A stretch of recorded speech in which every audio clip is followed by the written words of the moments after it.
میرے والد ماجد کی آنکھ کا آپریشن کرنے کے لیے سرجنس آئے، گھر میں آپریشن ہوا، سرجنوں نے کہا کہ ہسپتال لے جانے کی ضرورت نہیں، آپ کے گھر کے ایک کمرے کو ہم ہاسپٹل بنا دیں گے، اسی کو اسٹیلائز کر دیں گے اور وہیں بابا کا آپریشن کریں گے، ان کو تکلیف نہیں دیں گے۔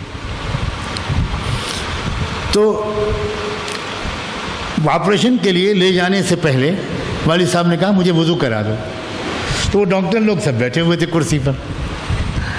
اب جو ہم نے وضو کرایا تو والد صاحب نے یوں وضو کیا، ایسے ہی وضو، تو وہ سرجن نے اس وقت تو کچھ نہیں کہا۔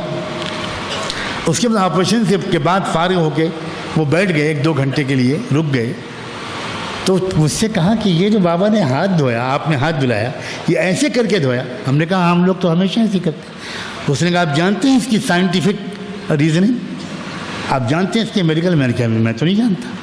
انہوں نے کہا ہم لوگ ڈاکٹروں کو، سرجنوں کو میڈیکل کالج میں سکھایا جاتا ہے کہ جب مریضوں کو دیکھو یا آپریشن کرنے کے لیے او ٹی میں جاؤ تو اپنے ہاتھ جو دھو وہ کبھی ایسے مت دھونا، ہمیشہ ایسے دھونا، اس لیے کہ جراثیم اگر ایسے دھو گے تو اوپر سے نکل کر یہاں آئیں گے اور یہیں سے تم آپریشن کرو گے، تو ہو سکتا ہے ایک آدھ بیکٹیریا یہ مریض کو لگ جائے۔ اگر ایسے کرو گے تو سارے جراثیم نیچے گر جائیں گے، اور آپریشن میں استعمال یا کھانے پینے میں یہ حصہ ہوتا ہے، تو جراثیم سے محفوظ ہو جاؤ گے۔ یہ طریقہ کس نے آپ کو سکھایا؟ ہم نے کہا پروفٹ محمد صلی اللہ علیہ وسلم۔ اس نے کہا کہ میں اگلے ہفتے میڈیکل کالج میں انٹرنیشنل کانفرنس ہو رہی ہے، آپ کو اس لیکچر میں آنا ہوگا، میں وہاں اس اپنے لیکچر میں حضرت محمد کی اس بات کا حوالہ دوں گا، اور آپ مجھے لکھ کر دے دیجئے حوالہ کہ کہاں حضرت محمد نے کہا ہے۔ ایک نان مسلم سرجن، ایک ہندو ڈاکٹر، بین الاقوامی شہرت کا آئی سرجن، اس نے یہ انداز اختیار کیا۔ تو ہم اگر بتائیں لوگوں کو نا، تو میں تو بہت معمولی چیزیں بتا رہا ہوں، ابھی میں نے کلی کے تذکرہ نہیں کیا، کلی کے کتنے طبی فائدے ہیں، سائنٹیفک فائدے ہیں۔ ناک میں پانی ڈالنا اور ناک سنکنا، دنیا کی کسی قوم کے پاس یہ طاقت، یہ مذہبی عمل نہیں ہے۔ یہ ہزاروں بیماریوں سے چھٹکاری دلاتی ہے کلی بھی، اور ہزاروں بیماریوں سے محفوظ رکھتا ہے ناک میں پانی ڈالنا۔ پھر مسح کرنا، مسح سر کا، یہ سمجھائیے لوگوں کو ہم کیسے سر پر ہاتھ پھیرتے ہیں، کیسے گردن پر ہاتھ پھیرتے ہیں، کیسے کان۔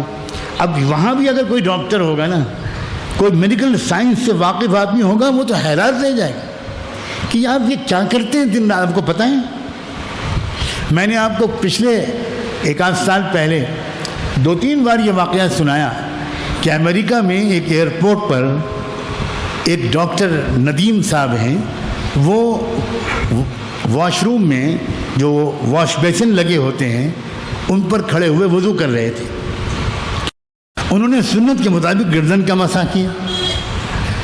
ان کے بغل میں ایک گورا امریکن انگریز، وہ بھی ہاتھ دھو رہا تھا، تو اس نے جب گردن پر ہاتھ پھیرتے ہوئے دیکھا تو ان ڈاکٹر صاحب سے پوچھا کہ آپ یہ یہاں پر ہاتھ کیوں پھیر رہے ہیں؟ ان کا یہ تو ہمارے نبی نے سکھایا ہے، وضو کا طریقہ ہے۔ کیا مطلب؟ نبی نے سکھایا ہے؟ تشریح کیجئے۔ تفصیل سے بتایا۔ اس نے کہا کہ میں سائیکٹرک اسپیشلسٹ ہوں، دماغی بیماریوں کا اسپیشلسٹ ڈاکٹر ہوں، ہمارے ہاں یہ پڑھایا جاتا ہے، ہماری سائنس کا یہ یقینی طور پر تحقیق ہے کہ ساری رگیں جو دماغ کو جسم سے ملاتی ہیں وہ گردن کے پچھلے حصے سے گزرتی ہیں، اور ان میں خون کے دوران کی وجہ سے بہت ہیٹ آ جاتی ہے، گرمی آ جاتی ہے۔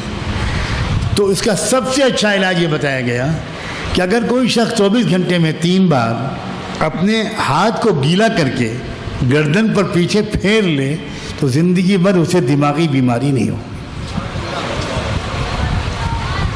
اب آپ سوچو ذرا، یہ چیزیں ہیں، ہم کھولیں تو ذرا۔